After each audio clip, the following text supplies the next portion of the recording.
Hey everybody, it's 570 week number 4. So I'm going to try and keep things really high level this week. So I think it's really important that you know where we are now and then what the next really like 3 weeks look like. Also repping Q.org. Were you following along with any of the Q Live interviews? On the Twitters, as my mom calls it, on the YouTubes, on the face page.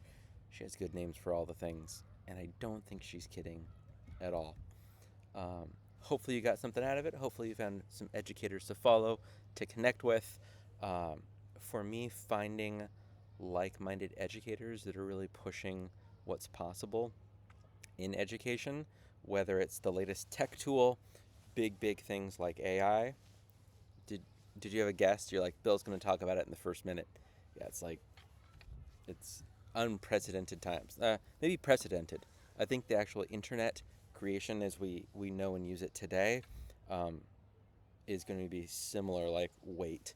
Um, Whether it's people who are really good at reflective practice, tying it into this course, whatever it is, like finding those people who are pushing your thinking, who are mirroring what you're thinking, who are trying things that you're trying, who are trying things you want to try. Q is an amazing place, no matter where you live in the world. Most of you are in California. Um, it's good stuff. So I got my Q shirt, helped out with Q Live. We had 40 interviews. 41? 40. Let's call it 40. It's a nice, even number. Um, 41 is an odd number. Is 41 also a prime number? I feel like it might be. I don't know. Someone watching this is like, of course it is, or of course it's not. Not the point. Um, anyway, there's a lot of good content. Hopefully, it brought some value to you. Hopefully, there's a little bit of a break from your graduate work. This week, though, let's talk big picture. So, this is week 4. This week, you are implementing. And then your plan is due week 5. Week 6 is a break. Okay, let's do that one more time. I know you can rewind me.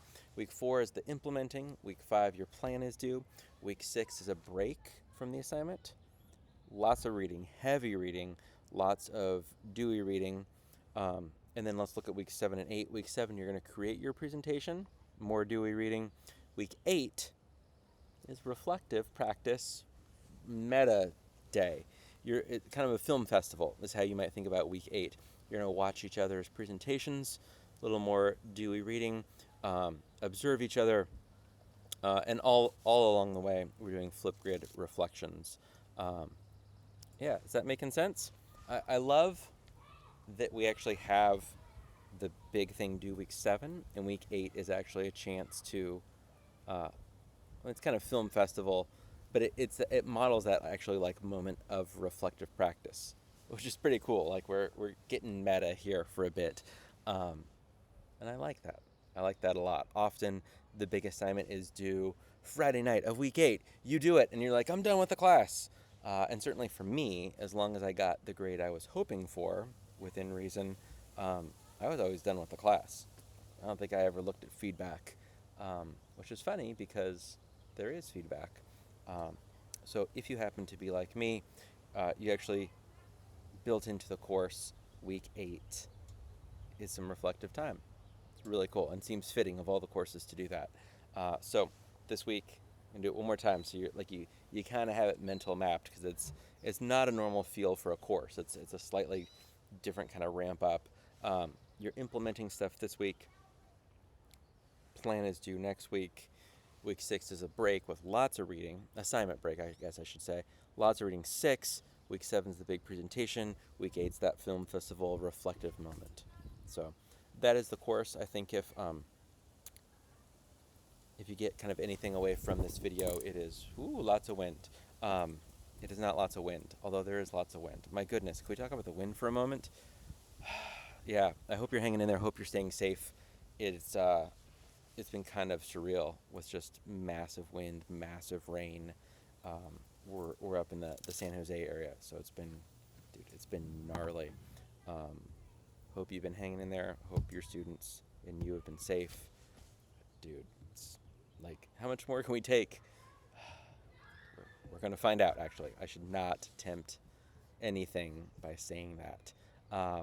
What else? So I did talk about AI in education. There's a couple of big things. Um, and I know they're not connected really with this course, but I want to make sure you're at least kind of caught up with it, because since we've talked a week ago, things are very different. Canva, that you might know for like pretty templates, that sort of stuff, released the Magic something. If you just Google Canva Magic, it will kind of blow your mind. Like Magic Design, you can upload an image and it will give you, this will look beautiful in these 10 things. You can take, they're getting there, you can upload a thing and it will replace what's in your hand with something else that's in your hand. Just kind of you name it. They've been doing the text to image for a while, and it's in a very Canva way. They're not photorealistic, but they're moving really hard into the AI for visual design. It is here. If you have a non-school account, a personal account, you already have access to some of these AI tools. Strangely enough, the education accounts give you more features in general, but less around the particular Magic things. It'll do the text generation, give me 500 words on. Let me look, actually. This coming week, you have, where did it go? Where's my week 4 content? I had it up, and then I lost it. I closed the tab. Do you do this often? You do have a discussion board.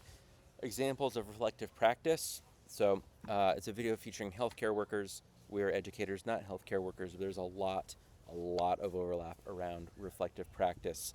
I actually know more than one person that's worked at a school that is moving into nursing. There's a good amount of overlap. And so you're going to pick an example, tell you, you're going to share about that method, why you're drawn to that method, and if you need a few more words, you can hop into Canva, help it get some feedback on your paragraph before you submit it to the discussion board. It's not just ChatGPT, which now has a new version. It's gone from 3.5 to 4. They have pro tiers now where you get faster access. You always have access to GPT-4. Adobe has entered the AI world with Firefly. It's still early access. I've seen examples but not seen the real one. It tends to look like those really cool Adobe Illustrator graphics you get, more like vector graphics. I would imagine it's going to bake into the Adobe suite, InDesign, Photoshop, Illustrator, all of those really tightly, which has a lot of potential, particularly if you could just type in a prompt and get vector files in Illustrator. That's you're going to be able to move really quickly. A good friend, Ken Shelton, that is keynoting around the world, just did a session he was sharing on the Face page. Normally he would have spent a full hour just kind of planning what a lesson plan would be and kind of model how we think about making lesson plans more inclusive, more equitable, give students more ownership. There's tech integration in a meaningful way. Just really good modern lesson design, right? Ken said that 1 hour block he used to do, he did in 10 minutes. They used ChatGPT, knocked out a whole lesson, aligned it with whatever content state standards was the state they were in, and then they could spend the other 45 minutes really refining that lesson, right? So they didn't get the final draft, but they got the first draft, and then could really tweak it, could work on prompts to make some changes. It's real. Austin Kleon, who has written a number of books that I love, Steal Like an Artist. What's the other one with the yellow cover? Let's look it up together, shall we? I'll race you if you do a new tab. Austin Kleon, The Writer Who Draws. Yes, books. Show Your Work, which I bought 30 of those books for our teachers about sharing out your work on social media, about being a more connected educator.